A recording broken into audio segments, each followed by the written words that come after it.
Hello friends, welcome to my channel. मैं हूं आपका होस्ट विकास और आज की वीडियो में मैं आप लोगों को चार धाम यात्रा के खुलने का फाइनल अपडेट देने के लिए जा रहा हूं। और अगर आपने इस चैनल को सब्सक्राइब नहीं किया है तो आप प्लीज़ इस चैनल को सब्सक्राइब कर लीजिए ताकि आपको फ्यूचर में जो भी टूरिज्म से रिलेटेड जो भी अपडेट है वो मिलता रहे। चार धाम की पिछली वीडियो में मैंने आप लोगों को दिखाया था कि चार धाम की यात्रा 25 जुलाई को सभी राज्यों के तीर्थ यात्रियों के लिए खोल दी गई थी, लेकिन नोटिफिकेशन को अपडेट नहीं किया गया था।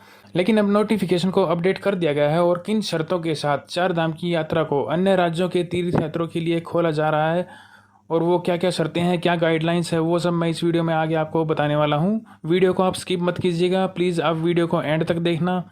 और प्रोसीजर मैं आपको बता देता हूँ। सबसे पहले आप google.com पे टाइप करें badrinath-kedarnath.gov.in और सामने दिख रही वेबसाइट पे आप क्लिक करें। और जैसे ही आप वेबसाइट पे आते हैं, सामने ये जो नोटिफिकेशन आ रहा है, जैसे कि आप देख रहे हैं, इसको अपडेट कर दिया गया है 25 जुलाई 2020 को। इस नोटिफिकेशन को अपडेट कर दिया गया है और इसमें साफ साफ लिखा हुआ है कि चार धाम की यात्रा को अन्य राज्यों के तीर्थ यात्रियों के लिए खोल दिया गया है। नीचे दिया हुआ है रजिस्टर का ऑप्शन और उसको आपने रजिस्टर कर लेना है। रजिस्टर करने के बाद आपने कोविड ई पास को जनरेट करना है। लेकिन उससे पहले गाइडलाइंस क्या क्या है वो मैं आप लोगों को एक बार दिखा देता हूँ। क्या गाइडलाइंस हैं? ऑल ओवर इंडिया से आने वाले तीर्थ यात्रियों के लिए जो मेजर गाइडलाइंस दी गई हैं वो 3 मेजर गाइडलाइंस है। नंबर ए, उत्तराखंड राज्य के बाहर से आने वाले तीर्थ यात्रियों को उत्तराखंड राज्य में प्रवेश करने से ठीक पहले पिछले 72 घंटे के भीतर ली गई कोविड-19 की negative test report RT-PCR test report जो कि ICMR ऑथराइज्ड लैब से अधिकृत होनी चाहिए।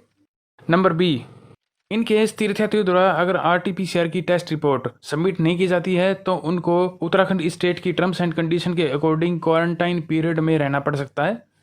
नंबर सी, उत्तराखंड के तीर्थयात्रियों को भी वेबसाइट पर जाकर रजिस्ट्रेशन करना होगा और स्टेट के द्वारा लागू की गई SOP स्टैंडर्ड ऑपरेटिंग प्रोसीजर को भी फॉलो करना होगा, अदरवाइज क्वारंटाइन की शर्तों का ही पालन करना पड़ सकता है। और इसके अलावा कुछ और जनरल टर्म्स एंड कंडीशन दी गई है नीचे यात्रा ई पास के लिए, वो भी मैं बता देता हूँ, आप ध्यान से सुनना। नंबर 1, यात्रा ई पास सभी तीर्थयात्रियों के लिए अनिवार्य है, जो कि सभी तीर्थयात्रियों को देवस्थानम बोर्ड की वेबसाइट से badrinath-kedarnath.gov.in से जनरेट करना होगा। नंबर 2, यह बात यहाँ पर दोबारा से बताई गई है कि जो RT-PCR का जो नेगेटिव टेस्ट रिपोर्ट है, कोविड का जो नेगेटिव टेस्ट रिपोर्ट है, वह 72 घंटे के अंदर का होना चाहिए, 72 घंटे से ज़्यादा का नहीं होना चाहिए, और वो भी ICMR की ऑथराइज्ड लैब से अधिकृत होना चाहिए।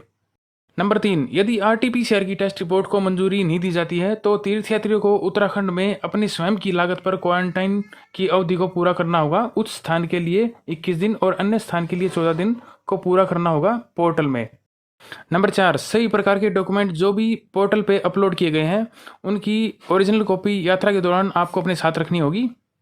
नंबर 5, गर्भवती महिलाओं, शिशुओं, तीर्थयात्रियों को 10 साल से कम उम्र के बच्चे, 65 साल से अधिक उम्र के जो बुजुर्ग, इन सबको चार धाम की यात्रा को अवॉइड करने की सलाह दी गई है।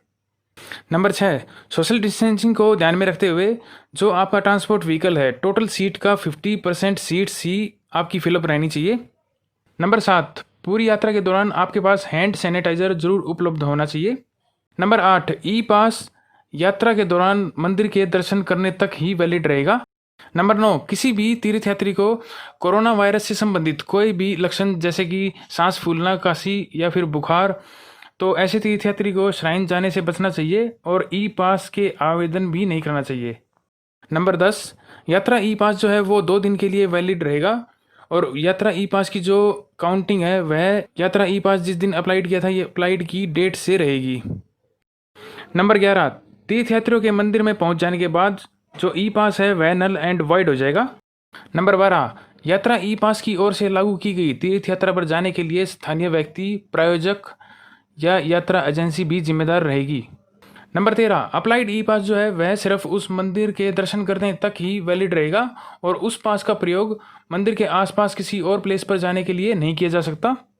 नंबर 14, इसमें यह बात दोबारा से बताई गई है कि तीर्थयात्रियों को जो 65 साल से अधिक के बुजुर्ग और 10 साल से कम के बच्चों को यह यात्रा अवॉइड करनी चाहिए। नंबर 15, तीर्थयात्रियों को यात्रा के दौरान समय समय पर स्टेट गवर्नमेंट के द्वारा लागू की गई कोविड-19 की सलाह का पालन करना चाहिए, जैसे कि सोशल डिस्टेंसिंग और फेस मास्क। नंबर 16, तीर्थ की यात्रा के दौरान तीर्थयात्री खांसी, बुखार जैसे किसी भी लक्षण को महसूस करता है तो तुरंत तीर्थ के पास प्रशासन प्राधिकरण से संपर्क करना चाहिए। नंबर 17, तीर्थ यात्रियों को मंदिर में प्रवेश करने से पहले अपने हाथ और पैर साबुन से धोने चाहिए। नंबर 18, तीर्थ यात्रियों को मंदिर में प्रवेश द्वार पर अपने हाथों को पवित्र करने के लिए हैंड सैनिटाइजर प्रदान किया जाएगा। नंबर 19, मंदिर की यात्रा के दौरान तीर्थ यात्रियों को किसी भी मूर्तियों को नहीं छूने की सख्त सलाह दी गई है। नंबर 20, तीर्थ यात्रियों को अपने आईडी प्रूफ, आवेदन की कॉपी, चिकित्सा दस्तावेज जैसे कि पुरानी बीमारी को अपलोड करने की आवश्यकता है, या कोविड-19 के दिशा निर्देशों जैसे कि वह क्वारंटाइन के पीरियड से होकर गुजरा था या फिर कोरोना पॉजिटिव था लेकिन अब नहीं है, तो पिछले महीने का कोई भी इतिहास है तो उसका उल्लेख करना होगा। नंबर 21, मंदिर की जो अथॉरिटी है बिना किसी सूचना के दिशा निर्देशों में चेंज करने का सभी अधिकार रखती है। मंदिर परिसर में किसी भी तीर्थ यात्रियों को प्रवेश करने से भी मना कर सकती है। नंबर 22, यात्रा ई पास लागू करते वक्त या धर्मस्थल की यात्रा करते समय किसी भी तीर्थ यात्री द्वारा गलत इन्फॉर्मेशन देने के परिणाम स्वरूप उसके अगेंस्ट लीगल एक्शन किया जा सकता है, कानूनी कार्रवाई की जा सकती है। ये टोटल 22 टर्म्स एंड कंडीशन थी जो मैंने आपको बताई, जिनको आपने कोविड ई पास जनरेट करने से पहले आपने एक बार अच्छे से रीड कर लेना है। उसके बाद ही आपने कोविड ई पास जो है जनरेट करना है, और कोविड ई पास आपने ठीक उसी तरह जनरेट करना है जैसे कि मैंने हिमाचल वाली वीडियो में आप लोगों को दिखाया था। लिंक मैं डिस्क्रिप्शन में दे रहा हूँ, आप एक बार उस वीडियो को आप देख लेना। अगर आपने चैनल को सब्सक्राइब नहीं किया है तो आप प्लीज़ इस चैनल को सब्सक्राइब कर लीजिए ताकि टूरिज्म से रिलेटेड हर एक अपडेट आप तक पहुँच जाए। मिलता हूँ आपसे नेक्स्ट वीडियो में। थैंक्स।